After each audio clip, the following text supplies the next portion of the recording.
नमस्कार विद्यार्थी मित्रांनो. लक्षदीप अकॅडमी तुमचं सर्वांचं सहर्ष स्वागत.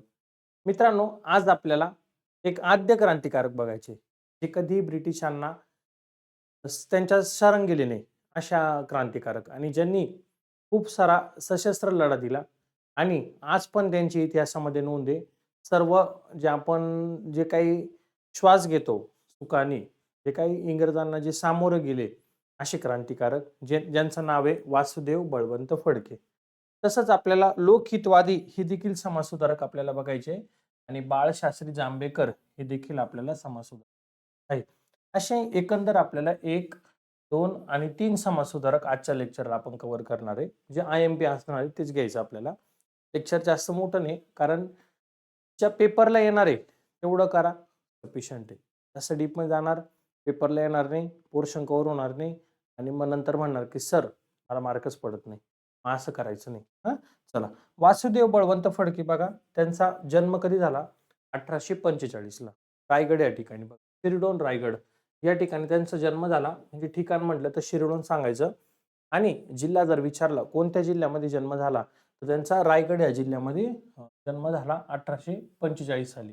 वासुदेव बळवंत फडके. त्यांना आद्य क्रांतिकारक म्हणून त्यांची काय तर ओळख आहे. बघा, असं म्हणू शकतो आपण महाराष्ट्राचे आद्य क्रांतिकारक. क्रांतिकारक कोण रे बाळा? तर वासुदेव बळवंत फडके. मृत्यू त्यांचा 1883 ला झाला. एडनच्या तुरुंगात, एडन आफ्रिका म्हणजे तुरुंगात त्यांना पकडलं होतं. आपलं महाराष्ट्रामध्ये आपल्या मंदिरामध्ये, गाणगापूर मंदिरामध्ये त्यांना पकडलं इंग्रजांनी आणि मग नंतर त्यांना एडनच्या तुरुंगात ठेवण्यात आलं. मग नंतर 1883 ला काय झालं, त्यांचा तिथं मृत्यू झाला. तिथं त्यांना खूप त्रास दिला. इंग्रजांनी खूप म्हणजे त्यांच्यावर अत्याचार केला. तिथं निधन झालं एडनच्या तुरुंगामध्ये. कुठं आहे ते? आफ्रिकेला. ओळख काय त्यांची? भारताची. मी तरी महाराष्ट्राचं लिहिलं होतं. इथं भारताचे आद्य क्रांतिकारक म्हणून ओळख आहे.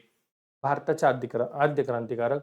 विचारसरणी त्यांची प्रभाव कोणाचा होता विचारसरणीचा? महादेव गोविंद रानडे. महादेव गोविंद रानडे यांचा प्रभाव होता. तसंच त्यांनी एक स्थापना केली होती, Poona native institute. Poona native institute ही संस्था स्थापन केली होती. ब्रिटिश लष्करी सेवेमध्ये होते. शिक्षण चांगलं झालेलं होतं त्यांचं. शिक्षण झाल्याच्या नंतर वडिलांची इच्छा होती की वासुदेव बळवंत फडके यांनी व्यवसाय करावा पुढं, परंतु त्यांना नोकरीमध्ये आवड होती म्हणून त्यांनी मुंबई या ठिकाणी जॉबला लागले, कामाला लागले. ब्रिटिशांच्या म्हणजे ब्रिटिश सरकारच्या सेवेमध्ये कामाला होते. पण त्यांच्या आईचं निधन झालं. आईचं निधन झाल्याच्या नंतर त्यांनी सुट्टी मागितली होती ब्रिटिश सरकारकडे की मला सुट्टी हवी आहे.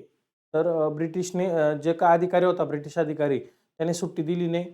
सुट्टी न दिल्यामुळं त्यांच्या मनामध्ये खूप मोठ्या प्रमाणात ब्रिटिशांविरुद्ध एक चीड निर्माण झाली आणि त्यांनी त्या सरकारी नोकरीचा राजीनामा दिला आणि पुढं जो आहे तो एक सशस्त्र लढा म्हणून त्यांनी सुरुवात केली. म्हणून लक्षात ठेवा की ब्रिटिश लष्करी सेवा 1876 मध्ये त्यांनी काय दिलता बाळा? राजीनामा दिलता त्या लष्करी सेवेतनं. रामोशींचा उठाव केलता त्यांनी 1879 मध्ये. रामोशी समाजाला संघटित केलं. जे काय रामोशी समाज आहे त्या समाजाला एकत्रित केलं. एकत्रित केल्याच्या नंतर ते म्हणले आपल्याला ब्रिटिशांविरुद्ध एक लढा द्यायचा आहे, त्यासाठी आपल्याला उठावाची गरज आहे. मग त्यांनी काय केलं तर उठाव केला. कोणाच्या विरोधामध्ये? त्या रामोशी समाजाला एकत्रित घेऊन ब्रिटिशांच्या विरोधी. मग आपल्याला प्रश्न काय विचारणार, तर रामोशींचा उठाव केव्हा केला? असा सगळ्यात पहिला प्रश्न. 79 ला. 1879 ला. बरं, रामोशींचा उठाव कोणी केला? तर बघा, वासुदेव बळवंत फडके. वासुदेव बळवंत फडकेंनी केला. लक्षात घ्या. ठीक. त्यानंतर प्रभाव क्षेत्र बघा, महाराष्ट्रातील 7 जिल्ह्यांमध्ये दरारा होता. किती बाळा? 7 जिल्ह्यांमध्ये दरारा होता. प्रभाव क्षेत्राचा जर विचार केला तर म्हणजे पश्चिम महाराष्ट्र जो आहे ना, पश्चिम प्रभाव क्षेत्र, पश्चिम महाराष्ट्रामध्ये कोणकोणते जिल्हे आता माहिती तुम्हाला? हे बघा, पुणे येतं, त्यानंतर सातारा, सांगली, त्यानंतर कोल्हापूर, सोलापूर, पुणे आणि नाशिक असे 7 जिल्हे आता. बरोबर. आता या 7 जिल्ह्यांमध्ये हे जे आपले वासुदेव बळवंत फडके आहे, या 7 जिल्ह्यांमध्ये त्यांचा मोठ्या प्रमाणामध्ये दरारा होता. म्हणजे तिथले बरेचसे ब्रिटिश अधिकारी त्यांना घाबरत होते, जेवढं ब्रिटिश सरकार होतं. कारण ते आद्य क्रांतिकारक होते. त्यांना मारायला ब्रिटिश सरकारने ₹50,000 बक्षीस जाहीर केलं होतं. म्हणजे पकडून देणाऱ्याला. पण जो कोणी वासुदेव बळवंत फडके याला पकडून देईल, या आद्य क्रांतिकारकांना पकडून देईल, त्यांना ब्रिटिश सरकार किती देणार होतं? 50,000 देणार होतं.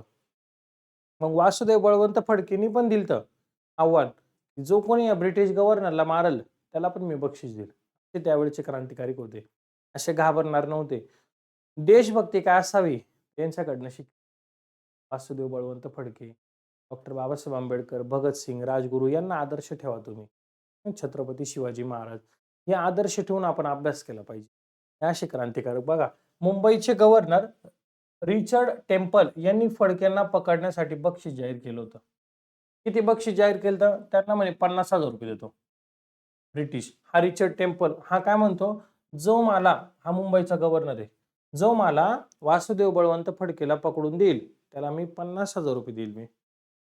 त्याच्या विरुद्ध काय म्हणताय बघा वासुदेव बळवंत फडके, हे मोटिवेशन पाहिजे. फडकेंनी त्याच्या हत्येसाठी म्हणजे जो कोणी या रिचर्ड टेम्पलला मारल, या रिचर्ड टेम्पलला जो कोणी आपला भारतीय मारल त्याला मी 1.5 पट बक्षीस देईल. 1.5 पट म्हणजे 50,000 हा देतोय ना, मी त्याला 1.5 लाख रुपये देईल. किती? 1.5 लाख रुपये.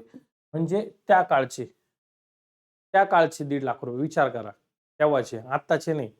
म्हणजे किती मोठी गोष्ट आहे. एवढी काय म्हणतात ना आपण ऊर्जा पाहिजे. एवढी त्यांचा देशभक्ती होती, की हा माझ्यावर बक्षीस ठेवतोय. जो कोणी ब्रिटिशांना मारेल त्याला मी 1.5 पट देतो मी पैसे. असं त्यानुसार बघा, त्यांना अटक केली मात्र 20 जुलै 1879 ला ते गाणगापूर मंदिरामध्ये होते. त्या गाणगापूर मंदिरामध्ये थांबलेले असताना ब्रिटिशांना कुठून तरी त्यांचं माहिती झालं, की वासुदेव बळवंत फडके या मंदिरामध्ये वास्तव करताय. मग तिथं त्यांना काय केलं, त्यांनी अटक केली 20 जुलै 1879 ला. मग अटक केल्याच्या नंतर पुढे त्यांना त्यांचा जो खटला आहे तो पुणे या ठिकाणी झाला. पुण्यामध्ये फडकेंवर खटला चालवण्यात आला. त्यांचं वकीलपत्र बघा, हा एक प्रश्न विचारता, वकीलपत्र कोणी घेतलं होतं? सार्वजनिक काकांनी. असं विचारता फडकेंचं वकीलपत्र कोणी घेतलं होतं? तर सार्वजनिक काकांनी घेतलं होतं. IMP करू आपण. सार्वजनिक काका म्हणजे कोण? तर ग वा जोशी. ग वा जोशी. ग वा जोशी म्हणजे गणेश वासुदेव जोशी. गणेश वासुदेव जोशी. त्यानंतर त्यांना शिक्षा झाली. शिक्षा झाल्याच्या नंतर आफ्रिकेतील एडन येथे या तुरुंगात ठेवण्यात आलं. एडन येथे तिथं त्यांनी एकदा पळण्याचा प्रयत्न सुद्धा केला होता, की आपण इथनं परत पळून जाऊ, एडनच्या तुरुंगातून भारतात जाऊ, परत आपली चळवळ सुरू करू, महाराष्ट्रामध्ये येऊन किंवा भारतात येऊन. पण त्यांनी पळण्याचा प्रयत्न केला होता. जवळपास 1880 ला हे 18 मैल पळत गेले ते. 18 मैल दूर म्हणजे पळून गेले होते. 18 मैल म्हणजे खूप झालं. 1.5 मैल म्हणजे 1600 राहतं. 18 मैल म्हणजे विचार करा किती झालं. तेवढं पळून गेले, पण त्यांना पकडलं तिथं आणि 1883 ला मात्र अशा या आद्य क्रांतिकारकाचं निधन झालं. निधन कुठं झालं तर इथंच झालं, एडांच्या तुरुंगामध्ये झालं निधन. वासुदेव बळवंत फडके. लक्षामध्ये तुरुंगात ठेवणार म्हणजे ते काही सोपं नव्हतं, अत्याचार करायचे, मारायचे तिथं. खूप त्रास द्यायचे ते. म्हणजे त्या माणूस एक तर मेलाच पाहिजे तो, एवढा त्रास द्यायचे. मग तिथं त्यांनी एकदा पळण्याचा प्रयत्न केला, पकडले. मात्र मग त्यांचं काय झालं तर 3 वर्षांनी निधन झालं. ओके. पुढे बघा आता गोपाळ हरी देशमुख आहे आता पुढचे समाजसुधारक. गोपाळ हरी देशमुख जे महत्वाचं आहे ते लक्षात घ्या. जन्म बघा त्यांचा, जन्म 1823 ला आणि निधन कधी झालं? 1892 ला. 1892. भाऊ महाजन यांच्या प्रभाकर साप्ताहिकातून, त्यांचं प्रभाकर साप्ताहिक होतं. कोणाचं?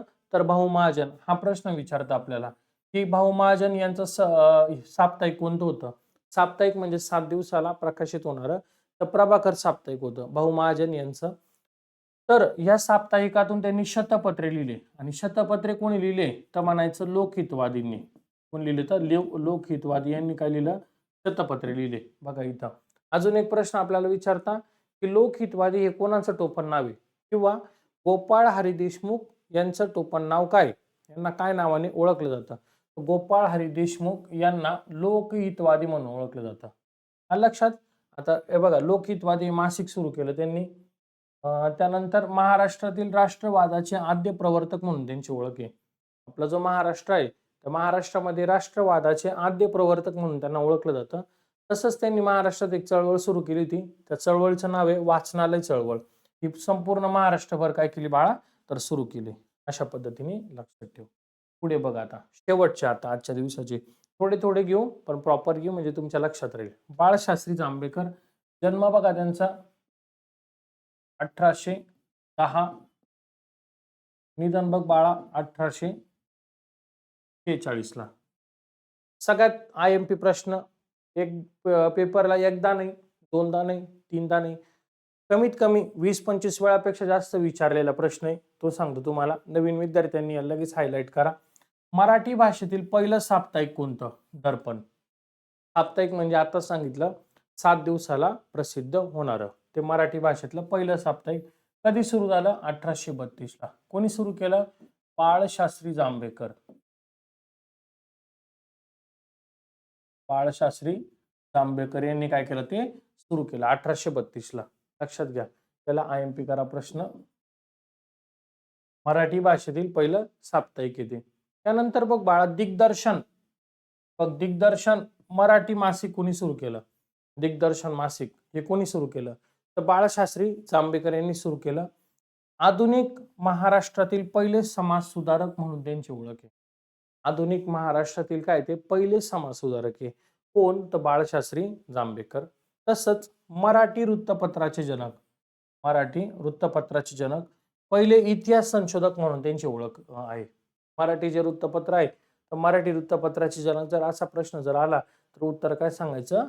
बाळशास्त्री जांभेकर सांगायचं. त्यानंतर पहिले इतिहास संशोधक म्हणून त्यांची ओळख आहे. त्यांनी एक पुस्तक लिहिलं होतं. त्या पुस्तकाचं नाव आहे शून्य लब्धी.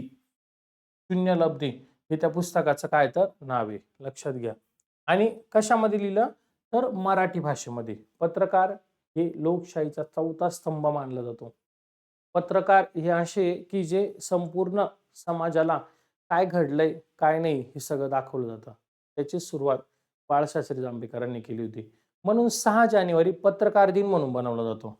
6 जानेवारी बघा पत्रकार दिन. हा एक प्रश्न IMP करूया. का बरं? तर बाळशास्त्री जांभेकर यांचा जन्मदिवस येतो. बघा इथे लिहून देतो.